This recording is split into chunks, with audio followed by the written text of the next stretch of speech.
말씀은 사도행전 17장 10절과 11절 말씀입니다. 두 절 말씀 보겠습니다. 사도행전 17장 11절 12절 두 절 말씀 우리 같이 읽겠습니다. 시작. 밤에 형제들이 곧 바울과 실라를 베레아로 보내니 그들이 이러므로 유대인의 회당에 들어가니라.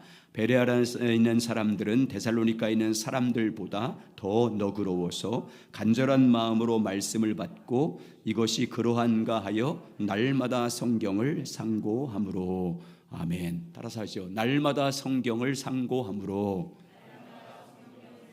다시 시작. 날마다 성경을 상고함으로. 날마다 성경을 상고하시길 주님의 이름으로 축복합니다. 자, 계속해서 두 번째 시간으로 성경과 전통과의 관계, 성경과 오늘은 이성과의 관계, 또 성경과 그리고 자기 체험과의 관계, 이런 것들에 대해서 같이 나누겠습니다.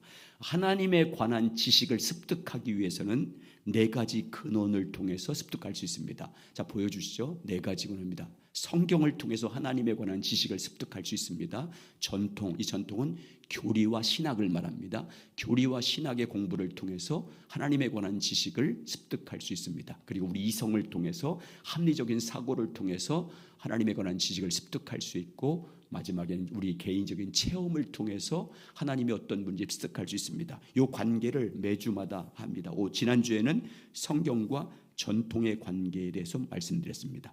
그런데 하나님의 말씀에 의한 삶을 살려면 이 모든 것 중에 성경을 최고의 권위에 두어야 합니다. 성경의 최고의 권위를 두고 성경 아래 전통과 이성과 자기가 개인적으로 체험한 이 체험을 밑에 두어야 말씀에 의한 삶을 살 수 있습니다. 쉽게 말하면 성경으로 다 검증해야 됩니다. 신학도 전통도, 그리고 내 합리적인 지금 생각하고 있는 이성과 합리적인 사고로 생각하는 그 모든 생각들도 내가 개인적으로 어떤 신앙을 체험해서도 그것도 다 뭘로 검증해야 돼요? 성경으로. 그래야 말씀에 의한 삶을 살 수 있어요. 내 신앙까지도, 이제 오늘 마지막에 결론을 할 텐데, 내 신앙관, 지금 내가 갖고 있는 신앙관, 또 이 시대 사람들이 갖고 있는 팽배해 있는 신앙관도 뭘로 검증해 봐야 돼요? 성경으로 검증해 봐야 됩니다. 그래야 신앙이 빗나가지 않습니다. 전통 신학 교리, 지난주에 잠깐 나눴던 것처럼 전통과 신학과 교리는 하나님에 관한 지식을 습득하는데 정말 중요합니다.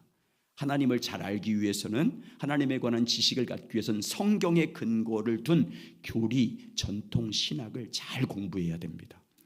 그러나 전통이 성경 위로 가면 네 가지 우를 범하게 됩니다. 자, 보여주시면 첫 번째, 전통이 성경 위에 가면 하나님의 말씀을 버리게 되어 있습니다. 하나님의 말씀을 폐하게 되어 있습니다. 왜? 전통을 지키려고 말씀을 폐합니다. 지난주 주제였잖아요. 두 번째, 전통이 성경 위로 가면 두 번째, 성령을 거스립니다. 성령을 대적합니다. 성령이 운행하시는 것을 방해하는 자가 될 수 있습니다. 네 번째, 전통이 성경 위로 가면 예배가 타락됩니다. 전통적인 방법으로 예배를 드리기 때문에 예배가 타락하게 되어 있습니다. 네 번째는 전통이 성경 위에 가면 하나님이 그 시대 가운데, 지금 이 시대 가운데 하나님의 일하심을 절대 분별할 수 없습니다. 볼 수가 없어요. 그러므로 어떤 교리든지 어떤 신학이든지 어떤 전통인지 반드시 성경의 권위, 성경 아래 두어야 됩니다. 어떤 교리든 어떤 신학이든 전통이든 성경으로 검증해 봐야 됩니다. 성경으로 분별해 봐야 됩니다. 그래야 우리가 말씀에 의한 삶을 살아갈 수 있습니다. 자, 오늘은 하나님에 관해서 올바로 아는데, 지식을 습득하는 데 필요한 이성에 대해서, 합리적인 사고, 우리 생각에 대해서 한번 살펴보겠습니다. 성경으로 결론적으로 말씀드리면 우리의 이성, 우리의 생각, 우리가 합리적인 사고, 그 모든 것도 검증해 봐야 됩니다. 지금 내가 어떤 생각을 갖고 있고 어떤 합리적 사고를 하고 있다 할지라도, 어떤 내가 이념을 갖고 있고 생각을 갖고 있다 할지라도 그것이 성경에 맞는지를 검증해 봐야 됩니다. 여러분, 우리 하나님은 합리적인 분입니다. 우리 하나님은 사람을 창조할 때, 우리를 창조할 때 합리적 사고를 하도록 창조했습니다. 하나님께서 흙으로 사람을 빚은 다음에 그 코에 생기를 불어넣으심으로 생명이 되었다. 그 말은 인격체가 되었다 그 말입니다. 하나님의 인격을 담은 인격체가 됐다. 그 인격 가운데는 이성이 들어있습니다. 그러니까 합리적 사고를 할 수 있는 존재로, 합리적 사고를 할 수 있는 이성을 가진 존재로 인간을 만들었습니다. 그래서 기독교 진리는 합리적 진리입니다. 단지 합리적이란 말은 당연히 하나님을 전제로 한 합리적인 것을 말합니다. 하나님을 믿는 믿음 안에서 합리적인 것을 말합니다. 또 합리적인 사고는요, 하나님의 길을 발견하는 것에 매우 중요한 요소입니다. 하나님의 뜻을 분별하는 데 있어서 합리적인 사고가 있지 않으면 잘 분별할 수 없습니다. 우리의 합리적 사고는, 우리의 이성은 신앙생활 모든 면에서 아주 중요한 역할을 감당합니다. 그런데 문제는 뭐냐면 합리적인 사고가 성경 위로 가면 심각한 문제가 생깁니다. 그걸 이제 오늘 같이 구체적으로 나눌 겁니다. 하나님을 아는데 내 합리적인 사고라든지 이성을 중요시 여기면 이것이 성경 위로 가면, 이 이성과 생각이 성경 위로 가면 심각한 문제가 발생하게 됩니다. 우리 신앙은 여러분 합리적이어야 됩니다. 이성적이어야 되고 상식적이어야 됩니다. 여러분, 우리의 신앙이 합리적이지 못하면 반드시 사이비 종교에 빠집니다. 사이비 종교는 아니더라도 더 건강한 신앙을 가질 수 없어요. 합리적이지 못하면. 예수 믿는다고 하면서 합리적이지 못하면요, 비상식적이고요, 무모한 신앙을 갖게 되고 무식한 신자가 될 수밖에 없어요. 합리적인 이성을 갖고 있지만 무대포 신앙이 될 수밖에 없어요. 그래서 우리의 신앙은 항상 합리적이어야 되고 이성적이어야 되고 상식적이어야 됩니다. 그러나 우리의 신앙이 합리적이어야 하지만 뭐를 전제한 합리적입니까? 하나님을 믿는 믿음 안에서 합리적이어야 됩니다. 하나님을 인정하는 범위에서, 하나님을 믿는 믿음 안에서 합리적 사고를 할 수 있어야 됩니다. 그런데 합리적 사고가 성경 위로 가면 하나님이 없는 합리적이 됩니다. 우리의 이성이, 우리의 생각이 성경 위로 가면 하나님을 전제하지 않은 합리적이 됩니다. 그래서 합리적인 사고 관점으로 성경을, 자기 생각으로 성경을 판단하고 분석하기 시작합니다.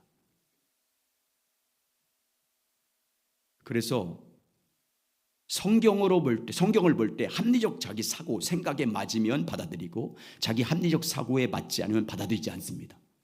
성경 그대로 받아들이지 않아요. 우리 이성과 생각이나 합리적 사고가 성경 위로 가면, 성경보다 합리적 사고를 더 중요시하면 성경을 자기 생각으로 이제 쪼개기 시작합니다. 그러면 무엇을 버리겠습니까? 자기 이성이 성경 위에 가면, 이성에 맞는 것만 받아들이기 시작하면 성경에 나와 있는 기적은 버리기 시작해요. 홍해가 바다가 갈라졌고 죽은 자를 살리신 기적은 이제 믿지 않고 버립니다. 합리적 사고에 맞지 않기 때문에, 자기 이성에 맞지 않기 때문에 성경에 기록된 기적과 표적을 믿지 않아요. 동정녀 마리에 태어난 것이라든지 예수님의 부활이라든지 오병이어의 기적이라든지 요단강 물이 갈라졌다든지 예수님이 물 위에 걷었다는 이런 것들은요 다 믿지 않습니다. 그래서 성경에 나오는 모든 기적과 표적을 뭘로 치부할까요? 신화에 불과하다라고 불신합니다. 신학 가운데 그런 게 있었어요. 신학 가운데 이성, 합리적 사고가 성경 위로 간 결과로 생긴 신학이 바로 자유주의 신학입니다. 우리 하나님은 우리 인간의 합리적 사고를 초월하신 분입니다. 여러분의 생각과 제 생각을 초월하신 분이에요. 천지 만물을 창조하신 창조주, 전능하신 하나님 분입니다. 모든 만물을 말씀으로 창조하신 창조주 하나님이십니다. 죽은 자를 살리시는 분이에요. 우리 이성과 우리 합리적 사고와 생각을 뛰어넘는 분이에요. 능치 못할 일이 없는 전능하신 하나님이십니다. 그런데 자유주의는, 신학은 하나님과 하나님의 모든 역사를 합리적인 자기 사고의 잣대로 판단합니다. 성경에 나와 있는 모든 하나님의 역사와 기적을 이성의 잣대로 판단해요. 합리적 사고, 이성이 성경 위에 가 있습니다. 그래서 자기 합리적 사고에 맞지 않는 성경의 모든 것은 다 신화로 전락시킵니다. 하나님께서 행하신 모든 능력과 표적과 기적, 이성에 맞지 않는 것은 다 신화에 불과하다라고 말합니다. 대표적인 신학자, 이제 불투만이라는 신학자가 그래서 자유주의 신학에 큰 영향을 끼쳤습니다. 그러면 여러분, 성경에서 무엇밖에 남지 않겠습니까?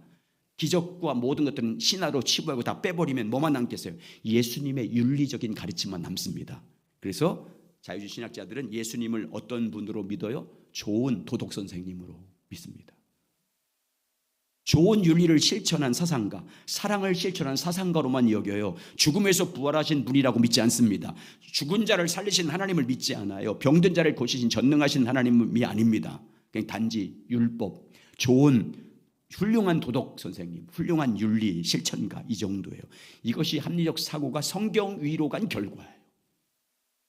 자, 하나님과 인간과의 관계를 보시면, 예를 들면 성경에 보면, 보세요. 성경에 보면 분명히 인간은, 여러분, 하나님이 사람을 만드신 줄 믿습니다. 하나님께서 자기 형상대로 인간을 창조하셨습니다.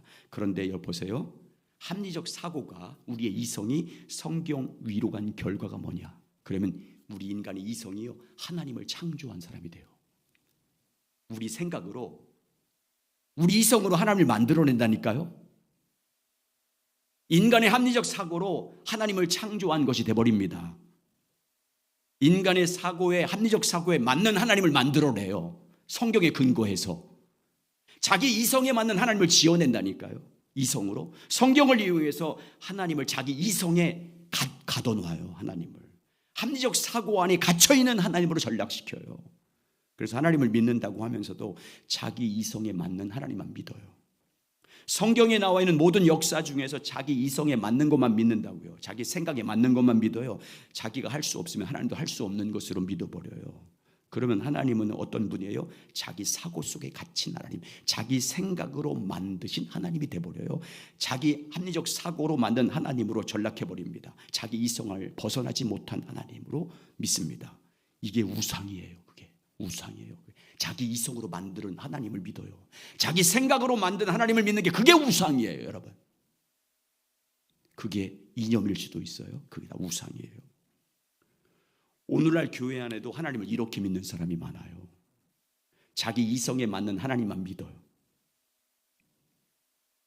자기 합리적인 사고에 맞는 하나님만 받아들여요. 성경을 믿을 때 자기의 이성에 맞는 성경 구절만 믿어요. 맞지 않는 건 안 믿어. 설교를 들어도 자기 이성에 맞는 것만 받아들여요. 나머지는 안 믿어요. 자기의 이성에 맞지 않는 하나님은 안 믿습니다. 자기 합리적 사고에 맞지 않는 성경은 믿지 않습니다. 자기 생각에 맞지 않는 설교는 거부해버려요. 여러분은 하나님을 어떻게 믿는지 보세요. 여러분이 믿는 하나님은 어떤 하나님이에요? 성경이 증거한 하나님 그대로 믿습니까? 아니면 여러분의 이성으로 만들어낸 하나님을 믿고 있습니까? 한번 보셔야 돼요. 살펴보셔야 돼요. 하나님을 자기가 만들어서 믿어요. 자기 이성으로, 생각으로. 맞는 것만 받아들이는 게 다 그게 우상이에요. 우상. 우리가 여러분 불상처럼 우상을 만들지 않잖아요. 생각으로, 마음 가운데 생각으로, 합리적 사고로 다 만들어 놓고 있어. 하나님을 재단에서 자기 생각으로 이렇게 우상이에요. 그게 이성이 위에 갔을 때 이 문제점이에요. 여러분 심각한 문제를 갖고 있어요. 그래서 여러분 합리적 사고로 합리적 사고가 성경 위로 가면 어떤 표단이 되냐? 주님을 따라갈 수 없어요. 보여주세요. 주님을 절대 따라가지 못해요. 주님을 따라갈 수 없습니다. 주님을 온전히 믿을 수도 없습니다. 합리적 사고가 성경 위로 가면 자유주의 신학을 가진 사람의 문제가 아니라 보수적인 신학을 가진 사람도 합리적 사고가 성경 위로 가면요 절대 주님을 따라갈 수 없습니다. 하나님의 뜻을 분별할 수 없기 때문에 하나님과 동행하는 삶을 살 수 없습니다. 왜 우리의 합리적 사고가, 우리 생각이, 우리의 이성으로는 주님을 따라갈 수 없는 거예요? 왜 합리적 사고로는, 우리 생각으로는 주님과 동행할 수 없습니까? 우리 합리적 사고인 우리 생각으로는 하나님의 뜻을 분별할 수 없기 때문이에요. 자, 이사야서 55장 5절과 9절, 8절과 9절 같이 읽습니다. 시작. 이는 내 생각이 너희 생각과 다르며 내 길은 너희 길과 다름이니라. 여호와의 말씀이니라. 이는 하늘이 땅의 높보다 높음 같이 내 길은 너희의 길보다 높으며 내 생각은 너희의 생각보다 높음이니라. 여기 생각은 내 이성이에요. 합리적 사고를 말합니다. 우리의 뜻과 하나님의 뜻은 어느 정도 차이 난데요, 하늘이 땅보다 높음 같이, 하늘이 땅보다 높은 것이 하나님의 생각과 우리 생각, 이성이 다르다고 말씀합니다. 그래서 우리 지혜와 우리 이성과 우리 지식으로는요 하나님의 뜻을 알 수 없어요. 합리적인 사고와 이성으로는 하나님의 생각과 길을 알 수 없습니다. 자, 고린도전서 2장 8절과 9절입니다. 시작. 이 지혜는 이 시대의 통치자들이 한 사람도 알지 못하였나니 만일 알았더라면 영광의 주를 목사에 못 박지 아니하였으리라. 기록된 바 하나님이 자기를 사랑한 자를 위하여 예비하신 모든 것은 눈으로 보지 못하고 귀로 듣지 못하고 사람의 마음으로 생각하지도 못하였다함과 같으니라. 우리의 생각과 이성으로 하나님을 알 수 없게 만들었어요. 오직 무엇으로만 하나님을 알 수 있도록 만들어놨습니까? 성령으로만. 오직 성령으로만 하나님의 뜻과 하나님의 생각과 하나님의 계획과 하나님의 길을 알 수 있게 만들었어요. 자, 고린도전서 2장 10절입니다. 시작. 오직 하나님이 성령으로 이것을 우리에게 보이셨으니 성령은 모든 것 곧 하나님의 깊은 것까지도 통달하시느니라. 여기 계속 이제 고린도전서를 계속 읽으면 하나님의 일, 성령으로만 하나님의 일을 알 수 있고, 그 하나님의 일은 하나님의 계획, 하나님의 뜻을 말합니다. 그 성령으로만 알 수 있다는 거잖아요. 그러므로 우리 인간의 합리적 사고로 절대 하나님의 뜻을 분별할 수 없습니다. 우리 이성으로 하나님의 길을 알 수 없어요. 그래서 하나님의 뜻을 분별할 수 없기 때문에 성경 위에 이성이 앞서가면요 절대 하나님을 따라갈 수 없어요. 하나님의 길로 행할 수 없습니다. 그리고 하나님을 따라가려면 우리에게 반드시 뭐가 있어야 돼요? 믿음이 있어야 돼요.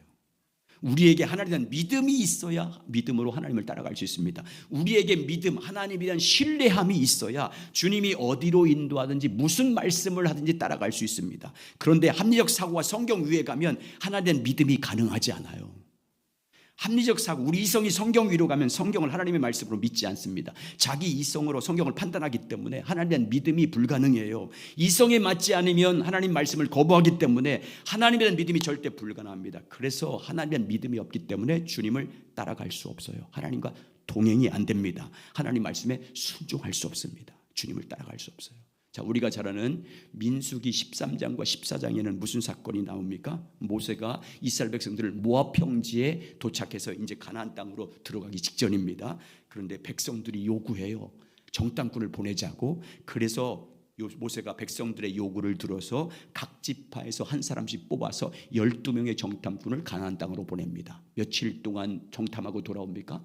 40일 동안 정탐하고 돌아옵니다. 같은 땅을 다 정탐하고 봐서 같은 땅에 사는 사람들, 땅의 조건과 환경, 그 모든 것을 보고 돌아와서 이제 보고를 하는 내용이 바로 민수기 13장과 14장 내용입니다. 자, 10명의 정탐꾼들 둘로 나눠져요. 10명의 정탐꾼들은 가나안 땅은 정말 좋은 땅입니다. 젖과 꿀이 흐르는 땅이 맞습니다. 그러나 우리는 들어갈 수 없습니다. 그 땅에 살고 있는 사람들이 워낙 강대한 아낙 자손들이기 때문에 우리는 들어갈 수 없다라고 보고합니다. 자, 그런데 여호수아 갈렙은 완전히 정반대의 보고를 합니다. 가나안 땅에 살고 있는 사람들이 정말 장대한 백성이고 아낙 자손이 맞지만 우리는 능히 들어갈 수 있습니다. 이유는 그 땅은 하나님이 약속한 땅이고 하나님이 우리와 함께 계시기 때문에 하나님이 기뻐하시면 우리는 능히 그 땅을 들어갈 수 있습니다 라고 보고합니다. 10명의 정탐꾼들은 우리는 가나안 땅의 사람들과 비교하면 우리는 메뚜기에 불과합니다 라고 말하지만 여호수아 갈렙은 가나안 사람들은 우리의 밥입니다 라고 보고를 합니다. 여러분, 누가 더 합리적입니까? 여호수아 갈렙이 합리적입니까? 10명의 정탐꾼들이 비교한 나머지 비롯한 이스라엘 백성들이 더 합리적입니까? 둘 다 합리적이에요. 그런데 둘의 합리적은 전제가 다릅니다. 여호수아 갈렙은 하나님을 믿는 믿음 안에서 합리적입니다.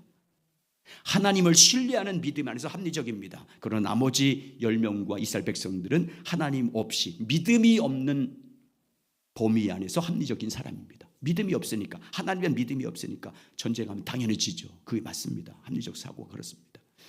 이스라엘 백성들의 합리적 사고의 결과가 뭐예요? 하나님 없이 합리적인 그들의 결과는요, 하나님을 불신하게 됩니다. 약속을 믿지 못합니다. 조상으로부터 약속된, 아브라함 때부터 약속된 그 약속을 불신하게 됩니다. 그 불신으로 인해서 그들은 하나님과 동행하지 못하고 결국 가나안 땅에 들어가지 못하고 광야에서 40년 동안 돌다가 다 죽습니다. 그러나 하나님을 전제로 한 합리적 사고를 했던 여호수아 갈렙의 결과는 무엇입니까? 하나님이 함께 하시면, 하나님이 기뻐하시면 그 땅은 능히 차지할 수 있다는 합리적 사고를 갖고 있던 여호수아 갈렙은 어떻게 됐습니까? 하나님을 믿었습니다. 약속을 믿었습니다. 믿음으로 주님과 동행했습니다. 결국 그래서 약속한 땅에 들어가는 영광을 받게 됩니다. 자, 이걸 예수님 때 보세요. 예수님께서 빈들에서 수많은 사람들이 빈들에서 말씀을 전할 때 수많은 사람들이 천국 복음을 듣기 위해서 나왔습니다. 온종일 말씀을 전하니까 사람들이 배고픈 것을 예수님이 알게 됩니다. 그러니까 예수님께서 배고픈 많은 빈들에 나와 있던 말씀을 듣는 사람들에게 그 양식을 나눠주기 위해서 제자들을 불러놓고 말합니다. 너희에게 있는 것으로 나누어 주라. 주님은 항상 이렇게 말씀합니다. 너희에게 있는 것으로 나눠주라 이렇게 말합니다. 그러니까 예수님에게 시험하기 위해서 그렇게 말씀한 거지 않습니까? 그때 빌립이 나서 그의 합리적으로 대답합니다. 아니 이 많은 사람을 어떻게 우리가 먹일 수 있습니까? 200데나리온 이상은 있어야 이들을 먹을 수 있습니다 라고 대답합니다. 여러분 빌립의 이 합리적 사고에서 나온 대답은 무엇을 전제하지 않은 거예요? 그들과 함께 하신 예수님을 배제시켰어요. 예수님과 함께 계산하지 않았어요. 예수님의 능력을 계산하지 않는 합리적 사고였습니다. 그래서 빌립은요 예수님의 시험에서 떨어집니다. 자, 그런데 한 어린아이가 자기가 가지고 있던 물고기 2마리와 보리떡 5개를 가지고 나옵니다. 이 어린아이는 어떤 합리적 사고를 가지고 예수님께 보리떡 5개와 물고기 2마리를 드린 겁니까? 예수님을 전제로 한, 예수님을 믿는 믿음 안에서 합리적 사고를 가지고 나온 것입니다. 예수님의 능력을 계산한 합리적 사고와 이성을 가지고 예수님께 믿음으로 가지고 나왔습니다. 그러니까 그 믿음을 하나님이 사용해서, 예수님이 사용해서 5,000명이나 먹고 그리고 12광지가 남게 됩니다. 나중에 예수님이 이렇게 말합니다. 너희 믿음이 이 어린아이와 같지 않으면 천국에 들어갈 수 없다. 이처럼 합리적 사고가 성경 위에 가면 하나님을 믿지 못합니다. 절대로 믿음이 불가능합니다. 그냥 자기가 생각하는 믿음에 불과해요. 성경이 말하는 믿음을 가질 수 없어요. 전적으로 그분을 신뢰할 수 없어요. 하나님을 믿지 못하기 때문에 그분과 동행이 안 돼요. 주님을 따라갈 수가 없어요. 안 되는 거예요, 그건. 그래서 하나님의 능력도 하나님의 기적도 경험할 수 없습니다. 그러나 하나님을 전제로 한 예수 그리스도를 믿는 믿음 안에서 합리적 사고는요, 하나님을 믿는 믿음을 주십니다. 하나님의 약속을 믿어요. 하나님의 능력을 믿습니다. 믿음으로 주님이 어떤 말씀을 하는지 순종하여 따라갑니다. 그래서 그 말씀대로 이루어진 하나님의 능력을 경험하게 됩니다. 오병이어의 기적을 경험하게 됩니다. 그러므로 여러분, 여러분의 합리적 사고 위에 항상 성경을 두시기 바랍니다. 항상 여러분의 생각, 여러분의 모든 생각 위에 성경을 둬야 됩니다. 합리적 사고를 하되 하나님을 믿는 전제 아래서 사고하시길 바랍니다. 하나님의 능력을 믿는 믿음의 바탕 위에서 사고를 하시길 주의 이름으로 축원합니다. 모든 생각할 때 하나님을 계산에 넣어야 돼요. 하나님 말씀 앞에서 여러분의 모든 생각과 뜻과 이성을 내려놓으시길 바랍니다. 여러분이 지금 어떤 생각을 갖고 있든지 어떤 합리적 사고를 하고 있든지 성경으로 검증해 보셔야 돼요. 성경으로 검증하셔야 돼요. 여러분의 생각을 성경으로 검증해 보셔야 돼요. 어떤 생각이 있든지 여러분 항상 어떤 생각을 따라 결정할 때마다 그 생각을 성경으로 검증해 보셔야 실수 안 해요. 결정을 실수하지 않아요. 여러분 신앙생활 모든 면에서 성경으로 검증해 보세요. 여러분이 생각하는 그 생각의 결정이 성경에 어떠한지를 검증해 보셔야 돼요. 하나님의 모든 말씀만이 절대 진리고 우리의 유일한 법칙인 줄 믿습니다. 내 삶과 신앙과 사역의 모든 기준, 유일한 기준은 성경으로 믿으시길 주의 이름으로 축원합니다. 절대 성경 위에 여러분의 생각을 두지 마세요. 위에 여러분의 이성으로 성경을 판단하지 마십시오.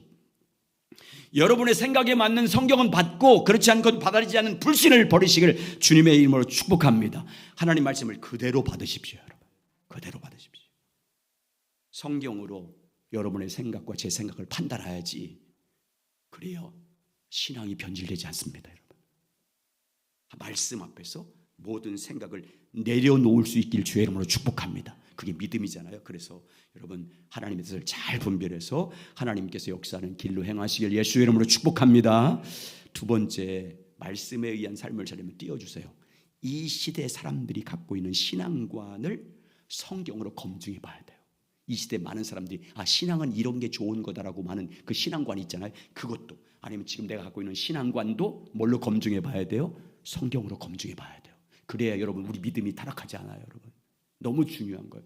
한번 읽겠습니다. 시작. 말씀에 의한 삶을 살려면 오늘날 팽배해 있는 신앙관도 성경으로 검증해야 합니다. 내 신앙관도 성경으로 검증해야 합니다. 예. 만약에 여러분 교회와 성도 안에 팽배해 있는 신앙이라 할지라도 성경으로 검증하지 않으면 말씀에 의한 삶을 살 수 없습니다.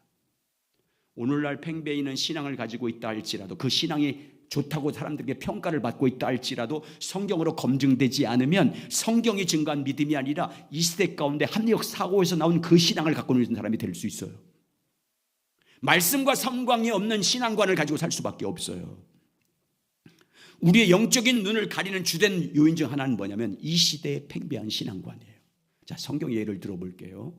예레미야 시대, 호세아 시대, 이사야 시대 다 같은 공통점인데 예레미야 시대를 보면 유대 사람들은요 안식일만 되면 성전에 나와서 성대한 예배를 드렸습니다. 네? 남예멘, 에티오피아, 남인도까지 가서 먼 나라에 가서 수입해온 명품을 하나님께 희생 제물을 드렸습니다. 그리고 그들은 성전을 믿었어요. 이 성전이 우리에게 있는 한 우리는 절대 망하지 않는다라고 그들은 확고히 믿었습니다. 이 성경이 우리를 지켜줄 것이다. 이 성전이 우리를 지켜줄 것이다 라고 믿었습니다. 당시 이스라엘 백성들은요, 남유다 백성들은 자신의 신앙이 옳다고 여겼어요. 그 시대 팽배한 신앙이었기 때문에 그 시대에 팽배했던, 그때 당시 그들에게 율법이 있었는데 율법이 검증하지 않고 그 시대에 팽배하고 있던 그 믿음을 갖고 있기 때문에 자기들은 신앙이 옳다라고 생각했습니다. 그런데 여러분, 예레미야를 통해서 어떤 말씀을 선포합니까? 예레미야가 그 시대 사람들에게 그 신앙관을 갖고 있고 자기들이 믿는 것이 옳다고 생각하는 그 신앙을 갖고 있는 그들에게 예레미야를 통해서 안식일날, 오늘과 주일날 교회 예배를 드리고 나오는 사람들을 향해서 예레미야를 통해서 뭐라고 선포합니까? 이곳이 하나님의 성전이란 거짓말 믿지 마라고 선포합니다. 자, 보여주시죠. 예레미야 7장 1절과 4절 시작. 여호와께로부터 예레미야에게 말씀이 임하니라. 이르시되 너는 여호와의 집 문 앞에 서서 이 말을 선포하여 이르기를 여호와께 예배하러 이 문으로 들어가는 유다 사람들아, 여호와의 말씀을 들으라. 만군의 여호와 이스라엘의 하나님께서 이와 같이 말씀하시되 너의 길과 행위를 바르게 하라. 그리하면 내가 너희로 이곳에 살게 하리라. 너희는 이것이 여호와의 성전이라, 여호와의 성전이라, 여호와의 성전이라는 거짓말을 믿지 마라. 예배 드리고 나오고 있는데 그 성전이 하나님이 성전이라고 믿고 확고하게 믿고 그곳에 나와서 예배드리고 나오는 사람들 향해서 주일날 우리 나갈 때 저 앞에 서서 예레미야가 서서 이 말씀을 선포하는 거예요. 이 성전 다 무너질 것이다. 계속 읽어본 거예요. 이 성전 다 무너질 것이다. 그리고 이사야를 통해서 말합니까? 너희들이 주일날 예배드리고 나와서 안식일을 가지고 그 모든 예배는 주님 받지 않는다. 그 헌금 다 받지 않는다. 이사야 1장 11절 12절 시작. 여호와께서 말씀하시되 너희 무리한 재물이 내게 무엇이 유익하냐? 나는 순양의 번제와 살찜 짐승의 기름에 배불렀고 나는 수송아지나 이런 양이나 순념소의 피를 기뻐하지 아니하노라. 너희가 내 앞에 보이러 오니 이것으로 누가 너희에게 오겠냐? 내 마당만 밟을 뿐이니라. 그러면서 뭐라 하냐면 지금 너희들의 종교 지도자들이 오늘 말하면 너희 목사들이 지금 설교하는 그 내용 다 거짓말이다. 평강하며 평화다, 복받을 거다, 복받을 거다 하는 말, 그 말 다 거짓말이다. 너희들 다 망한다. 바벨론에서 다 망한다. 한마디로 뭐래요? 너희 신앙 다 빗나갔다 그 말이잖아요. 너희들 신앙 다 잘못됐다 그 말을 선포하는 거예요 지금. 여러분, 만약에 여러분과 제가 당시 그 성도들이었다면 예레미야가 선포한 말씀을 믿었겠습니까? 아니면 종교 지도자들이 하는 말을 믿었겠습니까? 우리야 성경 역사를 통해서 예레미야가 옳다는 것을 증명해 놨기 때문에, 그것이 성경에 들었기 때문에 예레미야가 선포한 말씀이 진리라고 믿지만 당시 성도는요 예레미야가 선포한 말씀이 하나님의 말씀이고 진리라는 것을 믿지 않았습니다. 그래서 예레미야를 어떻게 해요? 죽이려고 하잖아요. 예레미야가 전한 두루마리 성경책을 어떻게 다 불러 태워 없애버려요. 다 태워 없애버려요. 왜 그런 거예요? 영적인 눈이 가려져서 그래요. 뭐 때문에? 당시의 팽배인 자기 신앙을 성경으로 분별해 보지 않고 검증하지 않기 때문이에요, 여러분. 그 시대의 팽배인 그 모든 사람들이 가지고 있던 그 신앙, 이건 좋은 신앙인 이런 거야. 좋은 신앙은 이렇게 믿어야라고 믿고 있던 그들의 신앙관을 옳은지 그른지는 뭘로 검증해 봐야 되는데, 성경으로 검증해 봐야 되는데 검증해 보지 않으니까 그렇게 된 거예요. 우리도 똑같아요, 여러분. 그래서 내 신앙도요 반드시 성경으로 검증해 봐야 돼요, 여러분. 내 신앙이 좋다고 착각하면 안 돼요. 다른 사람 저 사람 신앙 좋아 라고 하는 것도 다 검증해 봐야 돼요. 본받으면 안 돼요. 성경으로 검증해 봐야 돼요. 우리의 영적인 눈이 가려지지 않으려면 오늘날 반드시 성경을 통해서 다 검증해 봐야 돼요. 신앙관을 검증해 봐야 됩니다. 오늘날 팽배해 있는 신앙관이 옳은지 그른지를, 내 신앙이 좋다고 말하는데 그 신앙이 좋다고 사람들이 칭찬하는데 내 신앙이 정말 좋은 것인지를 성경으로 검증해 봐야 돼요. 성경으로 검증해 봐야 돼요. 모든 신앙관을 다 성경으로 검증해 봐야 돼요. 아무리 여러분 믿음이 저 사람 좋다고 해도 그 분발로 하지 마세요. 성경으로 검증한 다음에 본받아야 돼요. 자, 종교개혁 당시, 종교개혁 이루 전에 그때 가톨릭이, 내 가톨릭 비판하려고 하는 게 아니라 그때 역사니까 가톨릭을 그때 가지고 있고 배우고 있고 가르쳤던 신앙관 보세요. 여러분 완전히 성경과 완전히 빗나가지 않습니까? 면죄부를 사야 구원받는다고 했어요. 면죄부를 사야 너희 조상이 다 구원받는다. 십자군 전쟁에 참여하는 것이 성전이다. 이런 걸 가르쳤잖아요. 가톨릭이 정해놓은 규칙을 지키는 것이 그 시대의 믿음이 좋은 것으로 가르쳤습니다. 여러분 보세요. 그걸 보셔보세요. 당시에 팽배했던 신앙관을 성경으로 검증하지 않으니까 어떻게 돼요? 참 빛이 어둠으로 바꿔요. 참 빛이 어둠으로 바꿔버렸어요. 팽배한 신앙관이요, 진리를 거짓으로 둔갑시켰다니까요. 생명을 사망으로 바꿔놨어요. 그래서 참 진리고 믿음으로 말미암아 의롭게 된다는 진리를 가르치던 수많은 종교개혁자들을 죽여버렸어요. 가톨릭이 수천 명의 사람들을 죽였어요. 진리를 따른 성경에 근거한 믿음을 가진 사람들을요, 마귀에 씌었다고 다 죽여버렸어요. 여러분 얼마나 무서운 일인지 알죠? 영적인 눈이 가려지면요, 성경을 통해서 말씀한 주님의 음성을 듣지 못하고요, 정말 어둠이 비친 것처럼 가르쳐요. 사망이 생명인 것처럼 가르친다니까요. 그러면 어떻게 됩니까? 오늘로면 하나님의 말씀인 성경보다 어떤 목사님의 설교를 더 신뢰하는 자가 돼요. 예레미야보다 당시 종교자들의 말을 더 들었던 것처럼, 여러분 성경의 진리를 잘 깨닫고 성경의 진리대로 전하고 성경의 진리대로 믿고 살아도 어떤 목사님이 그렇게 말씀하시지 않던데요, 그 목사님이 이렇게 하라고 말씀하시는데요 라고 이렇게 따져요. 여러분 큰 교회 목사님 제가 비판하려고 하는 게 아니에요. 큰 교회 목사님이 일수록 더 신뢰해. 그 말에 대해서 그 목사님이 하는 말이 더 신빙성을 두고 신앙생활을 합니다. 이렇게 하면 어떻게 되는지 아십니까 여러분? 주님의 음성을 듣지 못하고 신앙이 변질되고 타락합니다. 왜? 성경으로 검증하지 않기 때문에. 성도들은요 당연히 목회자의 모든 목회자의 설교를 잘 받고 들어야 됩니다. 그러나 목회자의 설교를 받아들이되 성경의 기초에서 받아들여야 됩니다. 목회자의 설교가 과연 성경의 가르침과 합한 것인가? 목회자가 무슨 성경을 근거로 가지고 그렇게 주장하고 말씀하는가? 그리고 그 증거가 성경의 근거가 타당한가? 성경적인 근거가 타당한가? 아니면 목회자가 자기 입장에서 주장하기 위해서 억지로 성경을 끄집어내서 맞추고 있고 붙이고 있지는 않는가? 자기가 생각하는 이념을 합리화시키기 위해서, 정적인 신념을 합리화시키기 위해서 성경을 끌어들이고 있지 않는가? 검증해 봐야 돼요 여러분. 성경을 통해서 검증한 다음에 받아들일 건 받아들여야 되는 거예요. 그래야 말씀에 의한 삶을 살 수 있어요. 자, 누가 그랬어요? 누가 와서 설교를 하면 성경을 통해서 반드시 그런가 그렇지 않은가를 검증한 사람들이 누구예요? 오늘 본문에 나온 베레아 사람들이 그렇게 했어요. 자, 보겠습니다. 자, 사도행전 17장 10절 11절 다시 보겠습니다. 자, 시작. 밤에 형제들이 곧 바울과 실라를 베레아로 보내니 그들이 이르러 유대인의 회당에 들어가니라.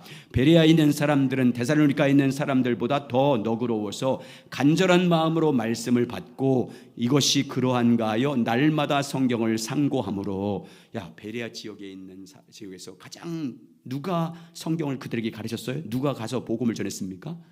사도 바울과 실라가 베레아 지역에서 성경을 가르쳤어요. 여러분 사도 바울과 실라는요 가장 사도 중에 가장 뛰어난 사람이고 아주 복음 중에 복음을 전하는 사람이에요. 탁월한 사람이잖아요. 그런데 보세요, 오늘 보세요. 사도 바울이 성경을 가르쳤음에도 불구하고 베레아 사람들은, 성도들은 어떻게 했대요? 말씀을 받을 때는 진실한 마음으로 받았어요. 말씀을 받을 때는요, 간절한 마음으로 받았어요. 그리고 집에 가서 그것이 말씀에 맞는지 맞지 않는지 성경을 상고했어요. 하나님 말씀에 합한지 아닌지를 성경을 상고하면서 묵상했어요. 그리고 성경에 맞으면 그것을 믿음으로 받아들였어요. 이것이 오늘날 우리가 말씀을 받는 자세입니다, 여러분. 말씀에 의한 삶을 살려면 누구로부터 말씀을 들었든지 반드시 성경을 상고함으로 검증해야 됩니다. 어떤 유명하고 큰 교회 목사가 말을 했다 할지라도 그대로 받아들이면 안 돼요. 반드시 성경으로 검증하시기 바랍니다. 성경에 합한 것인지 아니면 자기 생각을 주장하기 위해서 성경을 끌어들였는지 날마다 성경을 상고함으로 분별해야 돼요. 목장 모임이라든지 누구와의 성도와의 교제에서 누가 무슨 말을 해도 성경에 어떤 말을 해도 그대로 받으면 안 돼요. 반드시 성경을 묵상함으로, 아멘, 상고함으로 검증해야 돼요. 그리고 성경에 합한 말씀들만 받아들여야 되는 거예요. 그래야 여러분 그 말씀을 통해서 믿음으로 따라감으로 주님의 영광을 보게 될 줄 믿습니다. 온전한 믿음을 가질 수 있어요. 그러므로 여러분 우리의 합리적 사고보다 성경을 더 위에 두고 신앙생활 하시기 바랍니다. 성경으로 여러분의 모든 생각을 검증하시기 바랍니다. 여러분이 어떤 생각과 사고를 다 검증하시는, 오늘날 팽배한 신앙관도 오늘날 시대에 많은 사람들이 이렇게 믿는 믿음이 좋은 믿음이라 할지라도 그것도 성경으로 검증하시기 바랍니다. 여러분이 지금 갖고 있는 신앙관도 검증해 보셔야 돼요. 성경으로 내 신앙을 검증하셔야 돼요. 그래서 말씀을 많이 묵상해야 되고 날마다 성경을 상고하는 이유가 거기 있는 거예요. 사람들이 신앙이 좋다고 그런 말을 들어도 결코 거기에 안주하거나 만족하지 마시고 신앙관을 성경으로 검증해 보시기 바랍니다. 누구 본받고 싶다고 하지 말고 그 사람의 신앙도 반드시 검증해 봐야 돼요. 그래야 빗나가지 않아요. 어떤 목회자가 말을 하든지 반드시 성경으로 날마다 묵상하고 상고함으로 검증하시기 바랍니다. 제가 말씀을 전해도 그대로 받아들이지 말고 성경을 통해서 상고하셔야 돼요. 성경을 통해서. 그래서 저는 성경에 있는 말만 하시는 거예요. 상고보여. 그리고 나서 성경에 맞으면 아멘 하고 받아들여야 돼요. 그래야 성경에 의한 삶을 살고 말씀에 의한 삶을 살 수 있어요. 여러분 항상 말씀을 우선순위고 말씀을 날마다 상고하시기 바랍니다. 날마다 묵상하셔야 돼요. 성령을 통해서. 그래서 따라서 성경 안에서 성령님께서 가르쳐 주시는 진리를 따라야 됩니다. 그게 주의 음성 듣고 따라가는 거예요. 성경 안에서 성령이 말씀하시고 가르쳐 주는 것, 그 진리를 따라가서 하나님이 여러분의 삶을 통해서 주님의 영광이 나타나시길 예수의 이름으로 축원합니다.